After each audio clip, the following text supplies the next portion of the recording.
اسے اللہ نے بولنے کی صلاحیت دے دی. یہ تو پہلی دفعہ بول رہے ہیں نا، انہوں نے جھوٹ بولنا سیکھا ہی نہیں تھا.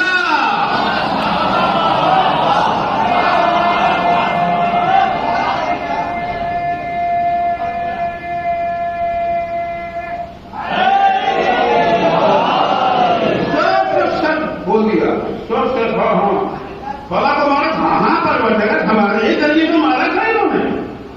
کہ فلاں کی سیوا ہم گئے تھے. میں نے کہا جی ہمارے یہ ذریعے تو گئے تھے. آنکھیں گواہی دے رہی ہیں، کھال گواہی. پریشان ہو گیا. تو اپنی تھے، کیا ہو گیا بھائی؟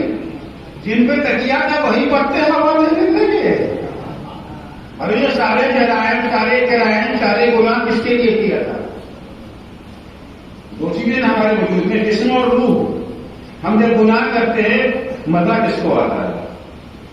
جسم. تکلیف کس سے ہوتی ہے؟ روح. روح تو لگ جاتی ہے نا. ہمارا رمضان ہے تو بہن کا وقت ہے، جلجلاتی دھوپ ہے، شدید گرمی ہے. ہمیں یاد ٹھنڈا پانی پی لیا. مزہ کس کو آیا؟ جسم کو مزہ آیا. اور اگر پانی نہ پیا تکلیف کس کو ہوئی؟ جسم کو.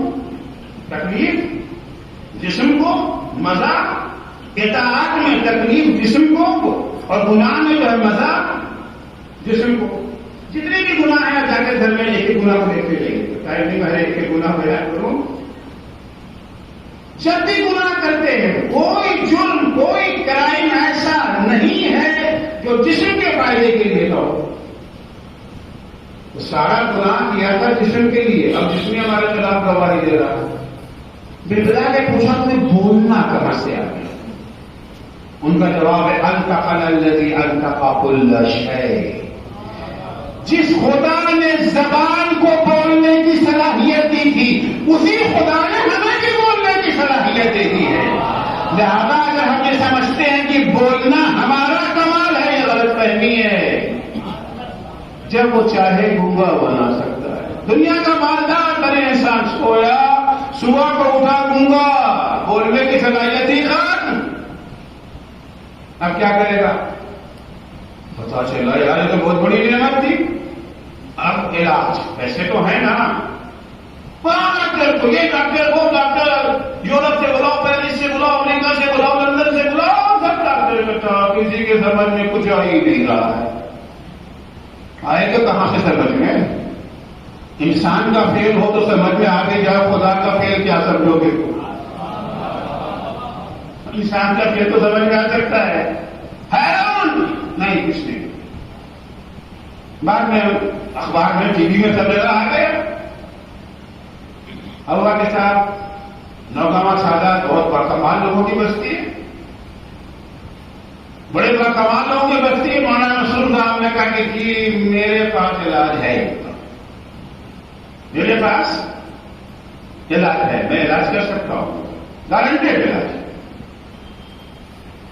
چلیے صاحب فوراً خبر ملی امبانی صاحب کو، اور فوراً پہنچاؤ لے کر کے آؤ مسرور صاحب کو. آج ان کے حالی موالے پہنچ گئے، ہیلی کاپٹر سیدھے نوگاواں میں اتنا چلیے قبلہ. ہاں تو میں نہیں چاہتا ہوتا تھوڑی، مجھے کسی طرح سے جس کو آنا ہے میرے تک دروازے پر آئے. آئیں گے کہ نہیں آئیں گے؟ ہاں سب سے زیادہ پیسہ انہیں کے پاس ہے. آئیں گے. آگے مولانا کی چوکھٹ پہ کھڑے ہو جائے کر کے مولانا بھی اپنا آرام سے چائے پی کر آرام سے نکلے. ہاں کیا بات ہے؟ جی کی آواز ہے نہیں. ہاں وہ علاج ہو جائے گا مگر فری میں نہیں کروں گا، پیسے لوں گا. اب بولنے کتنا چاہیے پیسہ آپ کو؟ ان کی شکل دیکھ کر کے گھر دیکھے گا کیا مانگیں گے؟ 1 لاکھ 2 لاکھ 10 لاکھ 20 لاکھ کتنا مانگیں گے؟ جی مجھے آپ کی پوری دولت چاہیے. 1 لاکھ 2 لاکھ میں کام نہیں چلے گا، پوری دولت. سچ بتائیے دیں گے کہ نہیں دیں گے؟ معلوم ان کے علاوہ کہیں علاج نہیں ہے. کیا کریں گے؟ نہیں بھائی ہم بھوکے رہ لیں گے، ہم کو علاج نہیں کرانا. نہیں کہیں سب لے لو پھر کما لیں گے. تو یہ ایک زبان جس جس سے ہم اللہ کا شکوہ کرتے ہیں کہ اس نے دیا کیا ہے؟ پھر ایک نعمت وہ ہے کہ امبانی کی ساری دولت بھی اس کی آگے ہیچ ہے۔ اگر احساس ہو جائے کیا کیا نعمتیں اللہ نے ہمیں عطا کی، اللہ نے بے شمار نعمتیں عطا کی بہرحال، مگر اللہ نے کسی نعمت پر احسان نہیں جتایا۔ پورا قرآن اٹھا کے دیکھ لیجیے، نعمتوں کا تذکرہ تو ہے سورہ رحمان میں، سورہ واقعہ میں۔ یہ ہے ضرور کہ ہماری کن کن نعمتوں کو چھٹلاؤ گے، ہم نے تمہیں ایک تو نعمتیں نہیں دی ہے نا، یہ دن ہماری نعمتیں، مگر کہیں احسان نہیں جتایا کہ یہ میری احسان ہے کہ ہم نے تمہیں قوت گویائی دی، یہ ہمارا احسان ہے کہ ہم نے تمہیں قوت بینائی دی، یہ ہمارا احسان ہے کہ تمہیں قوت سماعت عطا کی، کہیں نہیں ملے گا آپ کو۔ ہم نے تمہیں آکسیجن دیا، پانی دیا، ہوا دی، کھانا، کہیں نہیں ہے۔ پورے قرآن میں آپ دیکھ لیجیے، ایک نعمت ہے بس جس پر اللہ نے احسان جتایا ہے۔ اچھا، احسان چھوٹی نعمت پر جتایا جاتا ہے یا بڑی نعمت پر؟ آپ نے کسی کو 5 روپیہ دے دیا، کوئی آیا تھا دروازے میں صاحب پردے کے لیے، آپ نے 5 روپئے دے دیا، پھر کہیں ملاقات ہو گئی 1-2 سال کے بعد کسی شہر میں، کسی ملک میں، اس نے آپ کو پہچانا نہیں، اب بے شرم بھول گیا میرے احسان کو، ارے میں وہی ہوں جس نے تمہیں 5 روپیہ دیا تھا، بھول گئے؟ لوگ ہنسے گے، یار 5 روپیہ کہنے کی بھی چیز ہوتی ہے۔ ہاں، اگر کسی کا کاروبار ڈوب رہا تھا، بزنس ڈوب رہا تھا، تباہی کے کنارے پہ پہنچ گئے تھے، آپ نے 10-20 لاکھ روپیہ دے کے ان کا کاروبار سنبھال دیا، ان کی زندگی پھر سے سنور گئی، سنورنے کے بعد احسان فراموشی پہ ادھر آئے گا، کو پہچاننے کو تیار، تو آپ کہہ سکتے ہیں نا بھول گئے۔ جب تم بالکل تباہی کے دہانے پر پہنچ گئے تو ہم نے تمہیں سہارا۔ تو ہمیشہ احسان چھوٹی نعمت پر نہیں جتایا جاتا، بڑی نعمت پر احسان جتایا جاتا ہے۔ وہ اللہ جو قوت گویائی جیسی عظیم نعمت پر احسان نہیں جتاتا، وہ اللہ جو قوت بصارت پر احسان نہیں جتاتا، قوت سماعت پر احسان نہیں جتاتا، آکسیجن دیا احسان نہیں جتایا، پانی جیسی نعمت کی احسان نہیں جتایا۔ اب اگر وہ اللہ کسی نعمت پر احسان جتا دے تو وہ نعمت کتنی عظیم ہوگی، کتنی بڑی وہ نعمت ہوگی۔ دنیا کی ساری نعمتیں ایک طرف، وہ نعمت ایک طرف۔ وہ کون سی نعمت ہے؟ اس نعمت کا نام ہے نعمت ہدایت۔ اس نعمت کا نام نعمت ہدایت ہے۔ اللہ نے احسان جتایا ہے جب اللہ نے ہمیں نعمت ہدایت سے نوازا۔ اب کیا کہ ہدایت 2 طرح سے، تکوینی اور تشریعی۔ جب اللہ نے ہمیں نعمت تشریعی عطا کیا تو اللہ نے ہم پر احسان جتایا۔ لقد من اللہ علی المؤمنین اذ بعث فیہم رسولا من انفسہم یتلو علیہم آیاتہ ویزکیہم ویعلمہم الکتاب والحکمہ وإن كانوا من قبل لفی ضلال مبین۔ یقیناً اللہ کا احسان ہے مومنوں پر۔ کیا احسان ہے؟ پانی کی نعمت دی، عقل سے نوازا۔ نہیں، جب اللہ نے ان کے درمیان ایک رسول بھیجا، ایک ہادی بھیجا، ایک رہنما بھیجا، ہدایت کرنے والا نبی بھیجا، یتلو علیہم آیات، جو ان کے سامنے اس کی آیتوں کی تلاوت کرتا ہے، ویزکیہم، ان کے نفسوں کا تزکیہ کرتا ہے، ویعلمہم الکتاب والحکمہ، اور انہیں کتاب و حکمت کی تعلیم کے ذریعے ان کی ہدایت کرتا ہے۔ وَإِن كَانُوا مِن قَبْلُ لَفِي ضَلَالٍ مُبِينٍ، اگرچہ اس سے پہلے کھلی ہوئی گمراہی میں تھے۔ تو نعمت ہدایت وہ عظیم نعمت ہے۔ ابھی تو آج کی مجلس جو منعقد کی گئی ہے، سلسلہ ہدایت کی ایک کڑی کی شہادت کے سلسلے، وہ سلسلہ ہدایت جس سے ہم سلسلہ امامت سے یاد کرتے ہیں. یہ سلسلہ ہدایت کبھی یہ جو نبوت کی شکل میں ہے، رسالت کی شکل میں ہے، امامت کی شکل میں ہے، ولایت کی شکل میں ہے، مرجعیت کی شکل میں ہے. شکلیں الگ الگ ہیں، سلسلہ وہی ہے. سلسلہ امامت کی ایک کڑی، یعنی چوتھے امام زید العابدین علیہ السلام، یہ وہ سلسلہ امامت ہے جس کا تعین خود اللہ نے کیا. وَجَعَلْنَاهُمْ أَئِمَّةً يَهْدُونَ بِأَمْرِنَا، کچھ کو امام ہم نے بنایا. تمہارے بنائے ہوئے اماموں سے ہمیں کوئی واسطہ نہیں. تم جانو تمہارا کام ہے، تم جانو تمہارا کام ہے. جَعَلْنَاهُمْ أَئِمَّةً، کچھ وہ ہیں جنہیں ہم نے امام بنایا. کاہے کے لیے امام بنایا ہے؟ ہاتھ چھوڑنے کے لیے. ہم مقصد ہوتا ہے نا. ممبر آپ نے بنایا کاہے کے لیے بنایا؟ لاؤڈ اسپیکر کاہے کے لیے؟ پنکھا کاہے؟ مقصد ہے نا ہر چیز کا. اللہ نے بنایا ہے. ہم جیسا کہ حقوق بناتا شاید بے مقصد ہی بنا دیتے. ہم بہت سارا کام بے مقصد کیا کرتے ہیں. یہ اللہ کا تو کوئی کام ابس نہیں ہے. جعلناہم ائمہ، ہم نے کچھ کو امام بنایا. کاہے کے لیے بنایا؟ ان کی ولادت کے موقع پر محفل منعقد کریں، اس لیے بنایا تھا. ان کی شہادت کے موقع کے اوپر سیاہ پوش ہو جائیں، مجلس امام منعقد کریں. ان کا نام آئے تو سلوات بھیجیں، نعرے لگائیں. مقصد یہی ہے. مقصد ہونا اور ہے، انجام میں ڈھائی کے ان کا نام آئے گا، سلوات بھیجیں گے، ان کی شہادت میں غمزدہ ہوں گے، ان کے ولادت کے موقع پر خوش ہوں گے.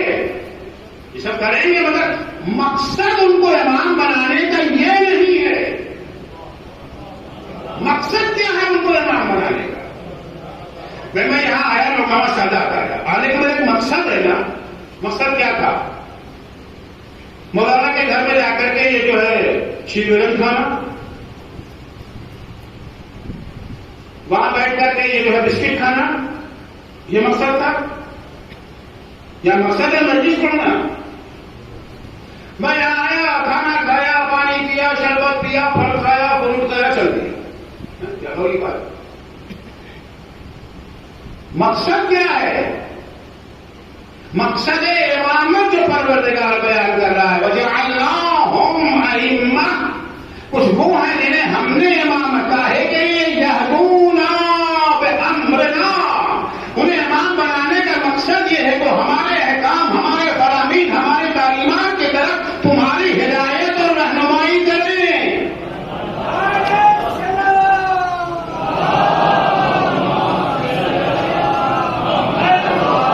ان کے آنے کا مقصد ہے ہماری ہدایت.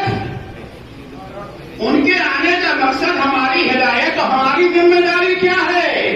ہدایت کو سننا، قبول کرنا، عمل کرنا، یا کان کو بند کر دینا. ہماری ذمہ داری کیا ہے؟ ہماری افسوس کا مقام یہ ہے، آج ہمارا وہ جوان جس کی عمر کم سے کم 30 برس ہے، اس 30 برس میں کم سے کم اس نے 1000 مجلسیں تو سنی ہوگی، اس سے کم تو نہ سنی ہوگی. 30 برس میں کم سے کم 1000 مجلسیں تو اس نے. کچھ لوگ تو وہ ہوں گے جو 1000 مجلسیں انہوں نے ایک سال میں سن لی ہوگی. محرم میں مسلح صبح سے نکلے شام تک 15 مجلسیں تو ہو ہی جاتی ہیں. ان کا سریوں میں ان کا 40واں، ان کا 10واں، ان کا 20واں، کتنی مجلسیں ہو جاتی ہیں؟ کم سے کم 1000 مجلس سنی. اور ان 1000 مجلسوں میں سے 2 اماموں کا تذکرہ تو ضرور ہوتا ہے. بقیہ کو بات نہیں کرتا میں. ایک امیر المومنین کا تذکرہ، دوسرے سید الشہداء کا تذکرہ. 2 کا ہے نا. اگر کسی بھی مجمع میں ایک کاغذ بانٹ دیا جائے، 5 حدیث، زیادہ نہیں، 5 حدیث مولا کائنات کی اور 5 حدیث امام حسین کے لکھ دیجیے، کتنے لوگ لکھے تھے؟ ہر انسان کو فیصلہ کرے اس کے بارے میں، اس کو کتنا معلوم. 1000 مجلس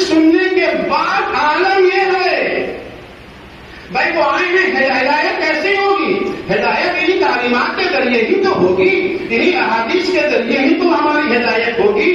ہم نے کتنا ان سے حاصل کیا. وجعلناہم ائمۃ یہدون بامرنا، ان کو بھیجا گیا کاہے کے لیے؟ ہماری ہدایت کے لیے.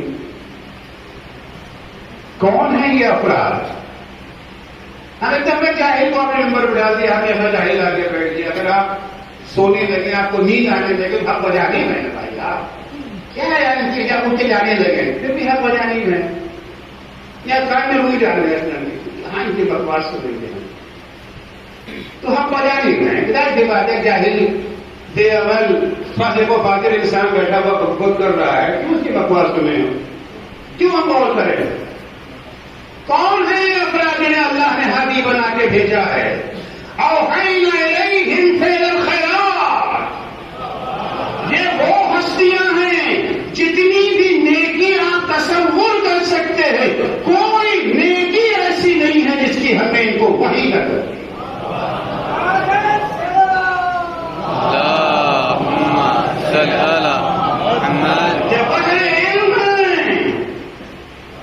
کوئی ایسی اوحینا الیہم فعل الخیرات،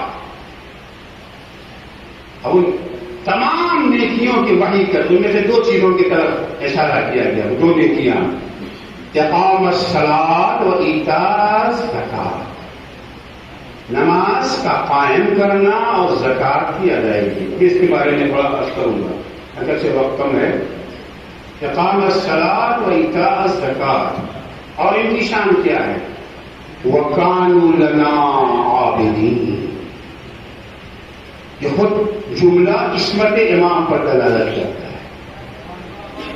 كَانُوا لَنَا عَابِدِينَ، ان کی شان یہ ہے ان کا کوئی عمل ہماری اطاعت سے باہر نہیں ہوتا.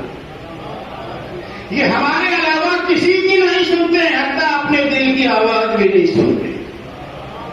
كَانُوا لَنَا عَابِدِينَ. ابھی دو آج کی یہ مجلس فقط عابدین کی نہیں ہے، زین العابدین کی ہے. کیا کہنا اس ہستی کا جو زین العابدین.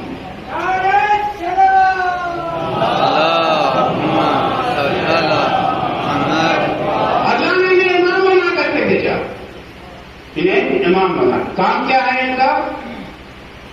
ہدایت. انسان دیکھیے فطری طور سے اگر دو آدمی آپ کو ہدایت کرنے والے، ایک بے عمل ایک با عمل، بے عمل ڈنڈے انڈے کے ذریعے تو آپ سے شاید بات منوا بھی دے، لیکن اگر ڈنڈا نہ ہو تو اس کے بعد کبھی آپ سننے کو تیار نہیں ہوں. ہاں اگر با عمل ہے، با کردار ہے، خوش اخلاق ہے تو خود بخود دل جھکتا. سر جھکانا اور ہے، دل جھک جانا اور ہے. اللہ نے جنہیں امام بنایا ایسے کمالات دے کر کے بھیجے، ایسے کمالات دے کر کے بھیجے. زمانے کو سر جھکانے سے تو دور کر دیا گیا مگر دل جھکانے سے دور نہ کر سکے. دل جھکانے سے دور نہ کر سکے. آج تک دل انہیں کی چوکھٹ پہ جھکتے، کیونکہ وہ کردار دے کر کے بھیجا، وہ کیریکٹر دے کر کے بھیجا. دیکھیے دین کی دو اہم بنیادیں، دو اہم ستون ہیں دین کے. اچھی طرح سمجھیے گا. اس دو ستونوں میں سے ایک ستون بھی اگر گر جائے تو وہ دین نہیں ہے. دین کی عمارت باقی نہیں بچے گی. وہ کون سے ستون؟ ایک کا نام ہے عبادت خدا، دوسرے کا نام ہے خدمت خلق خدا. دو پلر ہیں. اگر عبادت خدا نہیں ہے وہ اسلام نہیں ہے. اگر خدمت خلق خدا نہیں ہے وہ اسلام نہیں. اگر عبادت خدا نہیں ہے تو ہمیں جہنم میں جانے سے کوئی روک نہیں سکتا. اگر خدمت خلق خدا نہیں ہے پھر بھی ہمیں جہنم سے کوئی نہیں روک سکتا. اگر جہنم میں نجات چاہیے تو دونوں چیزیں ضروری. میں قرآن کی آیت پڑھ دوں تاکہ تھوڑا آپ لوگوں کو سکون ہو جائے. میں کو پتہ نہیں مانا کیا کیا بک رہے ہیں. جنت میں رہنے والے جہنمی، جنت میں رہنے والے جنتی جہنمیوں سے سوال ہے، کیونکہ وہاں کا نظام ایسا ہے کہ جنتی اور جہنمی میں ڈائیلاگ جاری رہے گا، بات چیت ہوتی ہے۔ جنتی جہنمیوں سے پوچھیں گے ما سلککم فی سقر، یہ بتاؤ کہ تم جہنم میں کیسے آ گئے؟ کیونکہ جہنم میں جانا خلاف اصل ہے۔ اللہ نے انسانوں کو جہنم کے لیے نہیں پیدا کیا، ہمیں آپ کو اللہ نے جنت کے لیے پیدا کیا، جہنم کے لیے نہیں پیدا کیا۔ مدعا جنت اور جہنم دونوں ملے گی ہمارے اپنے اختیار سے، نہ زبردستی اللہ کسی کو جنت میں ڈالے گا نہ کسی کو جہنم میں۔ جنت حاصل کریں گے اپنے عمل سے، جہنم حاصل کریں گے اپنے عمل سے۔ اللہ چاہتا کیا؟ اللہ چاہتا یہ ہے کہ ہم جنت میں جائیں۔ اگر اللہ یہ نہ چاہتا ہوتا کہ ہم جنت میں جائیں تو 1,24,000 انبیاء کاہے کے لیے بھیجے گا؟ یہ انبیاء کاہے کے لیے آئے تھے؟ ہمیں جنت کا راستہ ہی تو سکھانے آئے تھے نا، کاہے کے لیے آئے تھے؟ یہ ائمہ نے اتنی ساری قربانیاں کاہے کہ کربلا کیوں وجود میں آئی تھی؟ کربلا اسی لیے وجود میں آئی تھی نا کہ بنی امیہ نے جنت اور جہنم کا ڈائریکشن چینج کر دیا۔ وہ راستہ جو جنت کی طرف جاتا تھا وہاں لکھ دیا تھا جہنم کا راستہ، اور جو راستہ جہنم کی طرف جاتا تھا وہاں لکھ دیا جنت کا راستہ۔ کربلا کے شہیدوں نے اپنا خون دے کر کے ڈائریکشن کو ٹھیک کیا۔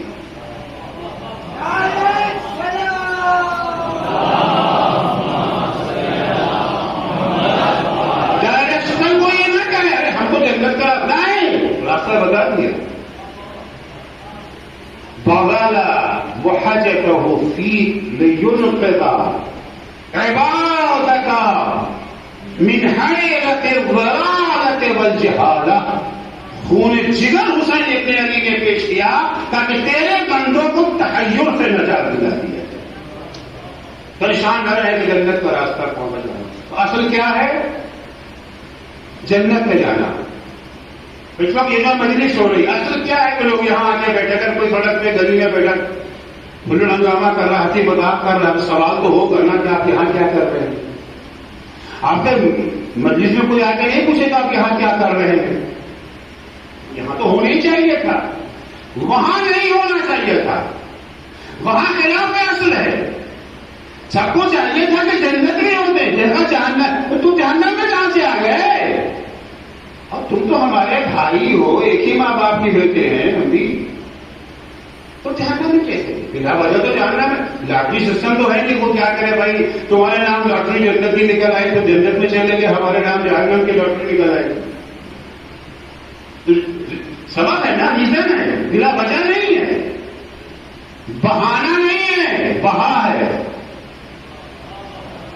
شہید بہشتی کا مشہور جملہ ہے بہشرا بے بہامی دہن بے بہانے، جنت جو ہے اس کی قیمت چکانی پڑتی ہے، جنت بہانوں سے نہیں ملتی، جنت خواب و خیال سے نہیں ملتی۔ بہت سے لوگ ہیں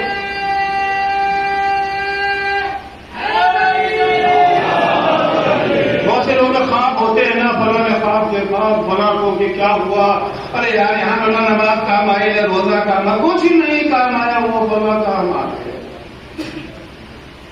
بہت سارے خواب آپ کو ملتے رہیں گے، وہ خواب سے لے کر نہیں گئے، قانون ہے، ریزن ہے اس کا۔ ماں صلاح کا تم فی سقر، یہ بتاؤ تم جہنم میں کیسے آ گئے؟ جب آپ سنیں گے ان کا 4 دن بتائے، میں خبر 2 بیان کر رہا ہوں کیونکہ وقت نہیں ہے۔ قالوا لم نکو من المصلین، جہنم میں جانے کا پہلا سبب، پہلا ریزن کیا ہے؟ ہم نماز نہیں پڑھتے تھے۔ کلیئر آیت ہے قرآن کی، تو کوئی شک و شبہ نہیں ہے۔ ہاں کوئی کہتے صاحب نماز کیا بیچتی ہے، نماز تھوڑی جو ہے وہ لے جائے گی ہمیں جنت میں، نماز جنت میں لے جائے نہ لے جائے، بے نمازی آپ کو جہنم میں ضرور لے جائے۔ تب یہ سزا ضرور جہنم میں دے جائے گا. قرآن کیا ہے؟ قالوا لم نکو من المصلین. اور دوسرا کام کیا تھا؟ وَلَمْ نَكُ نُطْعِمُ الْمِسْكِينَ. غریبوں کو کھانا نہیں. نماز سمبل ہے عبادت خدا کا. غریبوں کو کھانا کھلانا سمبل ہے خدمت خلق خدا کا. یہ دو بنیادی ستون ہیں. اگر عبادت خدا نہیں ہے پھر بھی جہنم ہے. خدمت خلق خدا نہیں ہے پھر بھی جہنم. آج اس امام کی شہادت کے سلسلے میں مجلس منعقد ہو رہی ہے. یہ امام عبادت خدا کے میدان میں اتنا آگے بڑھا. دوست نہیں دشمنوں نے کہا زین العابدین. دشمنوں نے کہا سید سجاد. اور جہاں خدمت خلق خدا کا معاملہ آ گیا پھر مثال ہے امام کی زندگی خدمت خلق خدا. امام محدود ہیں, پابندیاں ہیں, امام کے بندشیں ہیں. 100 خاندانوں کی کفالت کرتے تھے. 100 خاندانوں کی کفالت کرتے تھے. شہادت کے بعد جب کرتا اتارا گیا غسل کے لیے, جہاں زنجیروں کوڑوں کے نشانات تھے, جہاں طوق سلاسل کے نشانات تھے بدن شریف پر, وہی راتوں کو بوریاں اٹھانے کے نشانات تھے. خدمت خلق خدا کا وہ جذبہ, اور اس طرح سے خدمت کرتے تھے کہ اسے پتہ بھی نہیں چلتا تھا کہ ہمارے گھر کا خرچہ پورا کرنے والا کون ہے. رات کو ہے اپنے کام, نہ غلام کو دیتے تھے نہ کلیس کو. غلام وقت موجود تھے. کوئی خطرہ یہ تھا نا کہ جیسے غلام کے ہاتھ بھیجیں گے کل وہ بانٹا کھوڑ دے گا. کل وہ صاحب اگر بازار میں کہیں امام کے خلاف کچھ کہہ رہے فوراً پھٹ پڑے گی. شرم نہیں آتی؟ میرے امام کا کھاتے اور میرے امام کے خلاف بولتے ہو. میرا امام نہ ہوتا تو بھوکے مر جائے. پھر رات میں آتا ہے اللہ نا میرے امام کے بھیجا ہوا ہے. خود اپنے کاندھوں پہ لاد کے لے جائے, اپنے کاندھوں پر لاد کے لے جائے. گھر گھر نہ کوئی بات کیا, دروازے پہ رکھا.